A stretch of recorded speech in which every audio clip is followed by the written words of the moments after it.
Praise the Lord. கர்த்தர் நல்லவர், அவருடைய கிருபை என்றும் உள்ளது. அன்பு தேவனுடைய பிள்ளைகளை, இன்றைக்கு கர்த்தருடைய வார்த்தை நம்மை நோக்கி 2 தீமோத்தேயு 1:7, தேவன் நமக்கு பயமுள்ள ஆவியை கொடாமல் பலமும் அன்பும் தெளிந்த புத்தியுள்ள ஆவியையே கொடுத்திருக்கிறார். வசனம் அப்படிதான் சொல்லுது. ஆனால் ஏன் வாழ்க்கையில் நான் இப்படிப்பட்ட வார்த்தைக்கு ஏற்றாறு போல வாழுகிற அனுபவம் இல்லாமல் தான் இருக்கிறேங்கிறது தான் இன்றைக்கு அநேகருடைய அனுபவமாக இருக்குது. ஏன்னா பயம் எந்த காரியமானாலும் அந்த காரியத்தை குறித்த ஒரு பயம். பிள்ளைங்களுடைய காரியங்களை குறித்த பயம், வேலை காரியங்களை குறித்த பயம், எஜமான்களை குறித்த பயம், கணவன் மேலே பயம், மனைவி மேலே பயம், பிள்ளைங்க மேலே இன்னைக்கு பெற்றோர் இப்படி பயம். ஐயோ என்ன சொல்லுவாங்களோ, என்ன பேசிட போகிறாங்களோ, ஒரு விதமான பயம். எல்லா காரியங்களை குறித்து பயம். எப்போங்க பயம் இல்லாமல் நீங்கள் வாழ போகிறீங்க? எப்போ இந்த பயத்துக்கு ஒரு பயத்தை நீங்கள் கொடுக்க போகிறீங்க? உங்களை பயமுறுத்தி கொண்டிருக்கிற போராட்டங்கள், உங்களை பயமுறுத்தி கொண்டிருக்கிற வஞ்சகமான நினைவு கொண்ட மனிதர்களுடைய சூழ்ச்சிகள், உங்களை பயமுறுத்தி கொண்டிருக்கிற பொல்லாத சந்ததியாருடைய அவதூறான வார்த்தைகள், உங்களை பயமுறுத்தி கொண்டிருக்கிற, உங்களை அசிங்கப்படுத்தி கொண்டிருக்கிற வார்த்தையின் கிரியைகள் உள்ள மனிதர்கள், தேவ பிள்ளையே, இன்றைக்கு நான் சொல்லுகிறேன், உங்களை குறித்து யார் எந்த காரியத்தை சொன்னாலும், உங்களை குறித்து யார் என்ன திட்டமிட்டாலும், உங்களுக்கு விரோதமாக எந்த காரியத்தை செயல்படுத்தி கொண்டிருந்தாலும், உங்கள் முதுகலை குத்த வேண்டும் என்கிற திட்டங்களோடு இருந்தாலும், ஆழங்களை வெற்றி அதிலே உன்னை போட வேண்டும் என்கிற எண்ணத்தோடு ஆழங்களை வெற்றி கொண்டிருந்தாலும், நான் சொல்றேன் தேவ பிள்ளையே, தெரிந்தாலும் தெரியாமலே இருந்தாலும், வந்தாலும் வந்திருந்தாலும் வரப்போகிறதா இருந்தாலும், நீங்க பயமுள்ள ஆவியோடு கூட இருக்காதீங்க. தெளிந்த புத்தி உள்ளவங்களா இருங்க, பலமுள்ளவங்களா இருங்க. ஆண்டவர் பலமும் அன்பும் தெளிந்த புத்தி உள்ள ஆவியை தான் நமக்கு கொடுத்துருக்கிறாரு. தவிர ஒருத்தவங்க நமக்கு விரோதமாக எழும்பி பேசுகிறாங்க, விரோதமாக எழும்பி கிரியை செய்கிறாங்கன்னா அதை குறிச்செல்லாம் நீங்கள் பயப்படவே கூடாது. கர்த்தருக்கு தான் பயந்து இருக்கணும். கர்த்தர் தான் நமக்கு சகாயர், கர்த்தர் தான் நமக்கு சகல காரியங்களை செய்கிற தேவனாக இருக்கிறார். தேவ பிள்ளையே பாருங்க, ஆதியாகமம் 9ஆம் அதிகாரம் 2வது வசனத்துல வாசித்து பார்த்தோன்னா, உங்களை பற்றிய பயமும் அச்சமும் பூமியில் உள்ள சகல மிருகங்களும் ஆகாயத்தில் உள்ள சகல பறவைகளுக்கும் உண்டாயிருக்கும். எவ்வளவு அருமையா இருக்குல்ல. கர்த்தர் நோவாவுடைய குடும்பத்தாருக்கு கொடுத்த வாக்குத்தத்தத்தை இன்றைக்கு உங்களுக்கும் ஆண்டவர் இந்த காலவெளியில அவர் கொடுக்க வல்லமையுடையவராக இருக்கிறார். பூமியில நடமாடும் எல்லாம் உங்களுக்கு கையளிக்கப்பட்டன. உங்களை பார்க்கும் பொழுது உங்களை பற்றிய பயம் அவங்களுக்கு உண்டாயிருக்கும். நீங்கள் எந்த மிருகத்துக்கும் பயப்பட வேண்டியதில்லை, மிருக குணமுள்ள மனுஷனுக்கும் பயப்பட வேண்டியதில்லை. ஆனால் அவைகள் உங்களை பார்த்து பயப்படும். நீங்கள் யாரை பார்த்தும் பயப்பட வேணாம். இதெல்லாம் நம்முடைய வாழ்க்கையில் நடக்கணும்னா முதல்ல நமக்கு விரோதமாக எழும்புறதுக்கெல்லாம் நம்ம என்ன பண்ணக்கூடாது, பயப்படவே கூடாது. நீங்கள் ஒரு வேளை கேட்கலாம், சில பேருக்கெல்லாம் ஐயோ எனக்கு நாயை பார்த்தா பயம், எனக்கு இருட்டை பார்த்தா பயம், எனக்கு பூனையை பார்த்தா பயம், பள்ளியை பார்த்தா பயம், பாசையை பார்த்தா பயம் அப்படின்னு நிறைய பேர் இப்படி சொல்லிக்கிட்டு இருப்பாங்க. தேவனுடைய பிள்ளைகளை, ஒரு காரியத்தை நீங்கள் கவனிச்சு பாருங்க. நீங்கள் கிறிஸ்துவுக்குள்ள இருக்கும் பொழுது இதை குறித்து பயப்பட வேண்டிய அவசியமே இல்லை.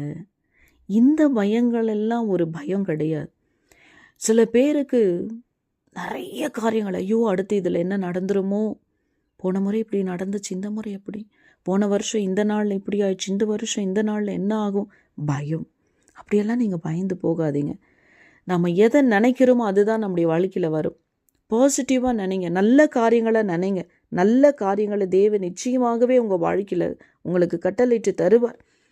தாவீது 34ஆம் சங்கீதம் 4வது வசனத்தில் வாசித்து பார்த்தீங்கன்னா, சிங்கத்தையும் கரடியும் கோலியாத்தையும் பெலிஸ்தரையும் தைரியமாக எதிர்த்து நின்றதற்கான ரகசியம் என்ன தெரியுங்களா? தாவீது சொல்றார், நான் கர்த்தரை தேடினேன், அவர் எனக்கு செவி கொடுத்து என்னுடைய எல்லா பயத்துக்கும் என்னை நீங்களாக்கி விட்டார். நீதிமொழிகள் 28:1 சொல்லுது, நீதிமான்களோ சிங்கத்தை போல தைரியமா இருக்கிறார்கள். நீங்க இப்ப இருக்கிற நிலைமைய பார்த்தா தைரியமா அப்படின்னா என்ன கேட்குற விதமா இருக்கீங்க. தைரியத்தோடு இருக்கணும், எதிர்த்து நின்று போராடுகிறவளா இருக்கணும். என் உழைத்தின் பாதையில் கடந்து வந்த எத்தனை உபத்திரவங்கள். தேவன் எனக்கு பலனா இருக்கிறார், தேவன் எனக்கு பாதுகாவலரா இருக்கிறார், அவர் என்னோடு கூட இருக்கிறார், அவர் என்னை கைவிட மாட்டார், அவர் தான் அந்த ஊழியத்தில் என்னை அழைத்தார், அவர் தான் அந்த சபை எனக்கு கொடுத்தார், அவர் தான் அந்த ஊழியத்தில் என்னை தாங்கி நடத்துகிறார், அவர் தான் என்னை அழைத்தும் என்னை நடத்துகிற தேவனா இருக்கிறாருன்னு அந்த ஒரு தைரியம்தான் இன்னைக்கும். அவர் இருக்கிறார் என்கிற தைரியம்தான்.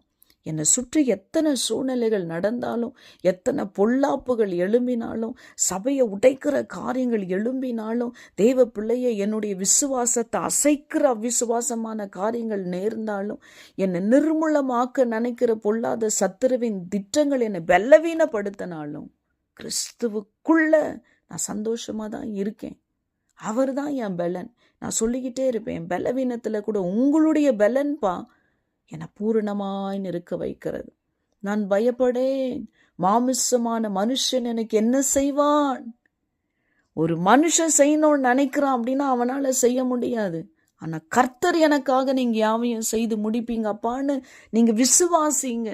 அந்த விசுவாசம் உங்களுடைய வாழ்க்கையில எவ்வளவு பெருக்கமா இருக்கோ அவ்வளவு ஆசீர்வாதத்தை இந்த காலவெளியில நீங்க சுதந்தரித்து கொள்ளுவீங்க தேவனுடைய பிள்ளைய.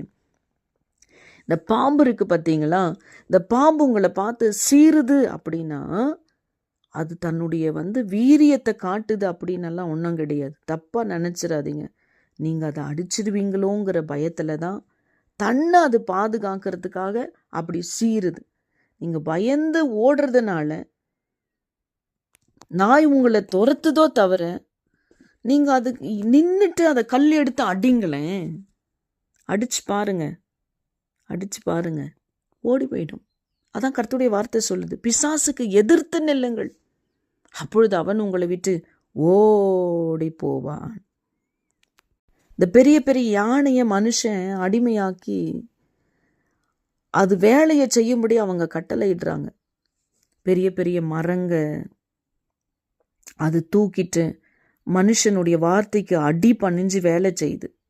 பெரிய எருமை மாடுங்க வண்டியை இழுத்துட்டு ஏறு உழுது. என் அன்பு தேவனுடைய பிள்ளையே, ஒருவன் பரிசுத்த ஆவினால் நிரம்பி இருப்பான்னா அந்த வல்லமையினால் மிருகங்களை மட்டும் இல்லைங்க, அசுத்த ஆவிகளையும் துரத்த முடியும், சர்ப்பங்களையும் தேள்களையும் மிதிக்கிற வல்லமையை கர்த்தர் கொடுத்திருக்கிறார். சங்கீதம் 91:13 சொல்லுது, சிங்கத்தின் மேலும் விரியன் பாம்பின் மேலும் நீ நடந்து பால சிங்கத்தையும் வலு சிறுபத்தையும் மிதித்து போடுவாய்.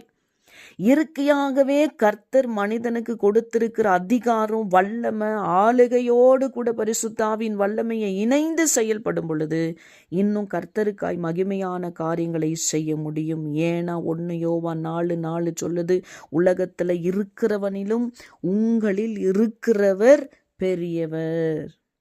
சாத்தானுக்கு வெற்றியே கிடையாதுங்க. கல்வாரி சிலுவையிலே கர்த்தர் அவருடைய தலையை நசுக்கி முற்றிலுமாய் தோற்கடிச்சிருக்கிறார்.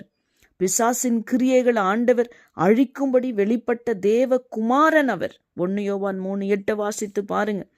எபிரேயர் 2:14-15 வாசித்து பாருங்க. மரணத்துக்கு அதிகாரியாகிய பிசாசானவனை தமது மரணத்தினாலே அழிக்கும்படிக்கும் ஜீவ காலமெல்லாம் மரண பயத்தினாலே அடிமைதனத்திற்குள்ளானவர்கள் யாவரையும் விடுதலை பண்ணும் படிக்கும் அப்படி ஆனார்னு வசனம் சொல்லுகிறது. பயப்படாதீங்க, எந்த காரியத்தை குறிச்சும் பயப்படாதீங்க. நீங்க தைரியமா இருங்க. ஆண்டவர் உங்களுக்காக பெரிய காரியங்களை செய்வார். உங்களுக்கு பயமுள்ள ஆவியை ஆண்டவர் தரல, பலமும் அன்பும் தெளிந்த புத்தி உள்ள ஆவியை கொடுத்திருக்கிறார். தைரியமா இருங்க. இன்னைக்கு நீங்க ஜெயிக்க போறீங்க. எந்த காரியங்கள் ஆனாலும் எதிர்த்து திறப்புல நின்று ஜெபிக்கிற பிள்ளைங்களா இருங்க. ஜெயத்தை நீங்கள் மாத்திரமே சுதந்தரித்து தேவ நாம மகிமைப்படுகிற அளவுக்கு இன்னைக்கு நீங்க சாட்சியா நிக்க போறீங்க. இதுக்கு மேலையும் நீங்க சாட்சியா நிக்க போறீங்க. இனி வருகிற நாட்கள் உங்களுக்கு ஆசீர்வாதமா இருக்கும். ஆமேன். May God bless you all.